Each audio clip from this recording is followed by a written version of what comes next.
सभी व्यूअर्स को डॉक्टर पवन ओबराय की तरफ से नमस्कार। मैं डॉक्टर पवन ओबराय अपने YouTube channel study with doctor Pavan Oberoi पे स्वागत करता हूं। देखिए, बात कर रहे हैं बीकॉम फर्स्ट सेमेस्टर में जो न्यू एजुकेशन पॉलिसी के अंतर्गत आपका सब्जेक्ट है बिजनेस स्टैटिस्टिक्स, तो उसके मोस्ट इंपॉर्टेंट क्वेश्चन मैं आपसे डिस्कस कर रहा हूँ। और ये क्वेश्चन पेपर चौधरी चरण सिंह यूनिवर्सिटी मेरठ का है जो सन 2018 में आया था। ठीक है, BCom first year previous year के नाम से बच्चों मैंने प्लेलिस्ट बना रखी है, तो आप प्रीवियस ईयर के क्वेश्चन पेपर जो है वो उसमें से देख सकते हैं। 2019 का मैं अपलोड कर चुका हूं, 2018 का आपसे डिस्कस कर रहा हूं। 2020-21 में कोविड की वजह से इनका पेपर नहीं हुआ था, तो वो पेपर नहीं हो पाए थे। ठीक है ना, तो 5-7 साल के मैं क्वेश्चंस आपसे डिस्कस करूंगा, तो आपको पता लग जाएगा किस तरीके के पेपर आएंगे। ठीक है, तो चैनल जरूर सब्सक्राइब कर सकते हैं study with doctor Pavan Oberoi, और इंपॉर्टेंट क्वेश्चंस का आपको पता लग जाएगा कि किस तरीके के इंपॉर्टेंट क्वेश्चंस जो है आते हैं। ये सभी यूनिवर्सिटीज़ के लिए हैं, बच्चों के लिए, चाहे वो लखनऊ में हो, कानपुर में हो, बरेली में हो, आगरा में हो, किसी भी यूनिवर्सिटी में हो, तो उनको इंपॉर्टेंट क्वेश्चंस का कलेक्शन मिल जाएगा और पता लग जाएगा कि किस तरीके से क्वेश्चंस आए थे। चलिए, पहले बात कर रहा हूं मैं शॉर्ट क्वेश्चंस की। What is the definition of statistics? First question था। Second is what is meant by statistical investigation? Third, mention the main sources of secondary data. Fourth, the mean marks of 100 students were found to be 40. Later on, it was discovered that a score of 53 was misread 83. Find the correct mean corresponding to the corrected score. देखिए, इसमें क्या होता है कि आप formula लगाएंगे mean equal to sigma X upon N. ठीक है, तो आपको रखना है एन कितने हो गए आपके 100 हो गए। ठीक, और इसमें क्या होता है कि सही वैल्यू को, और मीन कितना हो गया 40 हो गया, तो क्रॉस मल्टीप्लिकेशन आपकी हो गई। तो आपको क्या करना है, क्रॉस मल्टीप्लिकेशन करके आपकी वैल्यू हो गई 4000। ठीक है, तो जो गलत वैल्यू है उसको माइनस करना है, जो करेक्ट वैल्यू है उसको प्लस करना है, या करेक्ट वैल्यू को पहले प्लस कर लीजिए, राइट वैल्यू को बाद में माइनस के, क्योंकि 53 को गलती से 83 पढ़ लिया तो 53 तो प्लस होगा और 83 माइनस हो जाएगा, तो आपका आंसर आ जाएगा। नेक्स्ट, मीडियन कैलकुलेट करना है। Calculate median by the following frequency distribution. तो कंटिन्यूअस सीरीज का आपका क्वेश्चन है। ठीक है, CI दे रखी है, F है, CF बना लीजिएगा। बच्चों को अगर आपको मीन मीडियन मोड सब सीखना है, कोरिलेशन सीखना है, आपको डिस्पर्जन स्क्यूनेस कुछ भी सीखना हो, कोरिलेशन सीखना हो, ठीक है, स्टैंडर्ड डिविएशन सीखना हो, तो मेरी बिजनेस स्टैटिस्टिक्स की प्लेलिस्ट विजिट करिएगा। मैंने क्लास में जो भी कोई बच्चों को पढ़ाया, भगवती कॉलेज ऑफ एजुकेशन में मैं हूं कॉमर्स का HOD, तो क्लास में मैंने जो भी कोई पढ़ाया है तो उसकी सारी वीडियो जो है क्लासरूम की अपलोडेड है प्लेलिस्ट में।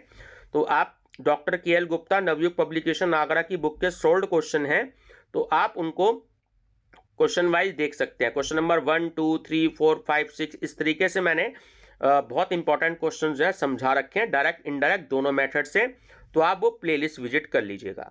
ठीक है, 6 क्वेश्चन है। A batsman has a certain average of runs for 16 innings.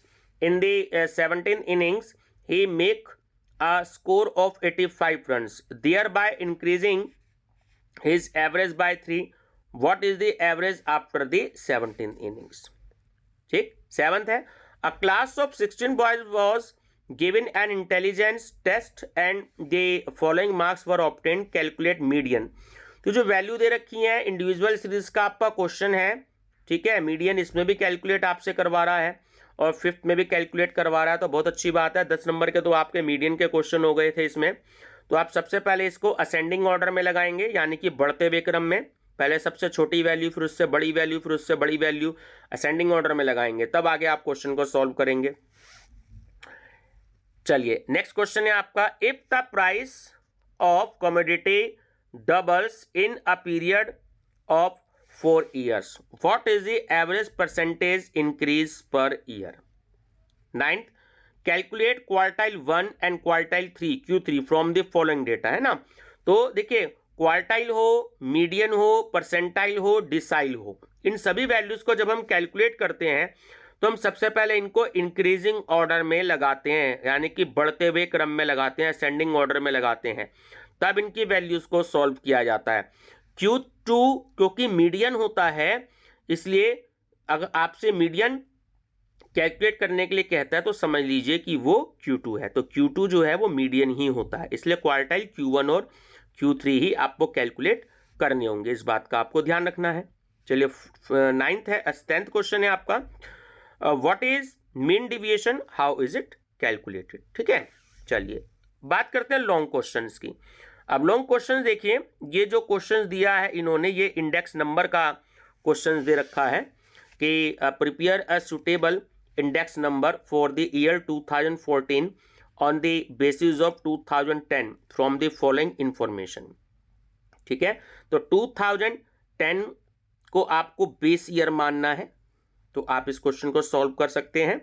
आप प्लेलिस्ट विजिट कर लीजिएगा, बिजनेस स्टैटिस्टिक्स के इंडेक्स नंबर का चैप्टर है, तो मैंने वहाँ सिखा रखा है, हाथ से सॉल्व करके भी कुछ क्वेश्चन सिखा रखे हैं, तो आप वो भी इसको देख सकते हैं। ठीक है, नेक्स्ट है आपका question number 3, find standard deviation and it's coefficient by shortcut method from the following data. देखिए आपसे कहता है, मेथड का नाम देता है कि ये इनडायरेक्ट मेथड, शॉर्टकट मेथड और एज्यूम मीन मेथड तीनों एक ही बात होती है। ठीक है, इनडायरेक्ट मेथड, शॉर्टकट मेथड और एज्यूम मीन मेथड ये एक ही बात होती है। हाँ, आपसे अगर सिर्फ ये कहता कि find standard deviation and in coefficient by the from the following data, तो आप डायरेक्ट मेथड से भी कर सकते हैं और इनडायरेक्ट मेथड से भी कर सकते हैं। ठीक है, लेकिन शॉर्टकट मेथड मेंशन किया है, तो आपको शॉर्टकट मेथड से ही क्वेश्चन को करना है। तो आप प्लेलिस्ट देखिएगा, मैंने बहुत अच्छे से स्टैंडर्ड डिविएशन समझा रखा है। ठीक है, कैलकुलेट बाउले coefficient of skewness from the following data. तो स्क्यूनेस के चैप्टर का है, बाउले का आपको लगाना है। देखिए मोर देन है, इंडिविजुअल सीरीज का आपका क्वेश्चन है, 15-15 का आपका डिफरेंस है, तो 0 से 15, 15 से 30, 30 से 45, 45 से 60, 60 से 75, 75 से 90, 90 से 105 और 105 से 120 तक की आपकी क्लास इंटरवल बन जाएगी। उसके बाद यहां पर आपको क्या करना है, ये CF आपको दे रखी है क्योंकि आपके डिक्रीजिंग ऑर्डर में है, तो आपको क्या करना है, सबसे पहले आपको इसमें इसको ये वैल्यू जो है, देखिए ये यहाँ पर मिसप्रिंट हो रखा है, एक्चुअली ये 15 नहीं है, ये 150 की वैल्यू है, ध्यान रखिएगा। तो 150 की वैल्यू है ये, तो ये डिक्रीजिंग ऑर्डर में 15 नहीं है। ठीक है बच्चों, ध्यान रखना, 150 की वैल्यू है ये, फिर 140, फिर 100, फिर 80, 70।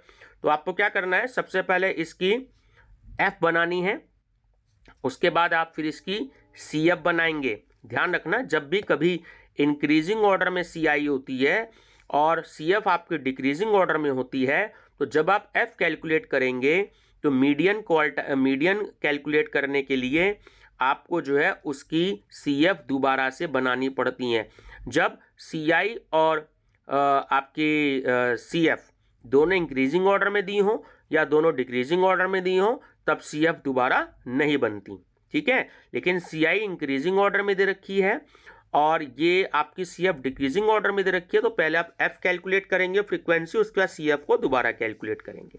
ठीक है, आपका आंसर आ जाएगा। नेक्स्ट है, what is meant bye measures of central tendency, discuss the merits and drawbacks, यानी कि demerits of the various types of averages.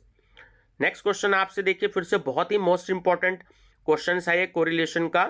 ठीक, तो इसको आप मेरी प्लेलिस्ट में देख सकते हैं, कोरिलेशन के चैप्टर में तो मैंने ये करवाया हुआ क्वेश्चन है, तो आप इसकी स्टडी करिएगा, बहुत इंपॉर्टेंट क्वेश्चन है, हर दूसरे साल ऐसा क्वेश्चन रिपीट होता है, मोस्ट इंपॉर्टेंट क्वेश्चन है। ठीक है, KL गुप्ता की किताब में ये क्वेश्चन है, किसी किताब में एग्जाम्पल है, किसी किताब में ये क्वेश्चन है।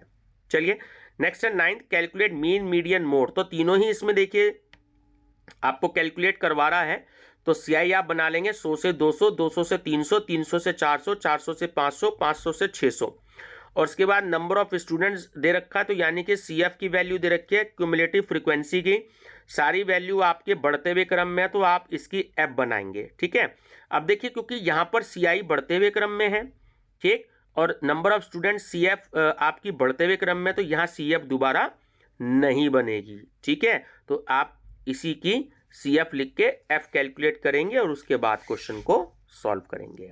ठीक है, चलिए 9th और लास्ट क्वेश्चन है आपका कि the mean monthly salary paid to all employees in certain company was ₹300।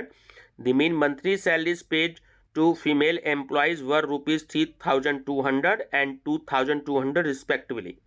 Obtain percentage of male and female employees in company. ठीक है, तो काफ़ी सारे न्यूमेरिकल हैं, तो प्लेलिस्ट बच्चे आप स्टडी करके जो मैंने क्लासरूम में पढ़ाया है तो वो मैंने जो है सारा अपलोड कर रखा था। बिजनेस स्टैटिस्टिक्स की आप प्लेलिस्ट देखें।